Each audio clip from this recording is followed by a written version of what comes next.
মাটি খুঁড়লেই বেরিয়ে আসছে বিষধর সাপ, সঙ্গে মিলছে ডিমও। বিষধর সাপের মধ্যে রয়েছে কোবরা ও রাসেলস ভাইপার।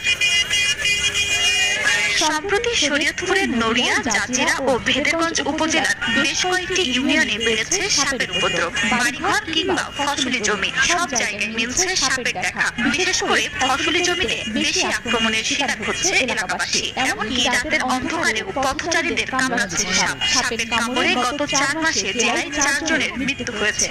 সবচেয়ে বেশি আতঙ্কিত চরাঞ্চলের বাসিন্দারা। কৃষিকাজ করতে গেলে অনেক সময় আমরা ভয় পাই, এটা বলে বিষাক্ত সাপ। ভ্যাকসিন পাইতে পাইতে মানে রোগে আক্রান্ত বেশি হয়ে যায়। হিসাবে ভ্যাকসিনগুলো চরাঞ্চলের স্বাস্থ্য কমপ্লেক্সগুলোতে দেওয়া অত্যন্ত জরুরি। স্বাস্থ্য বিভাগ বলছে জেলার সব সরকারি হাসপাতালে সাপের পর্যাপ্ত অ্যান্টিভেনম মজুত রয়েছে। কাউকে সাপে কামড়ালে ওঝার কাছে না গিয়ে হাসপাতালে নেওয়ার আহ্বান চিকিৎসক।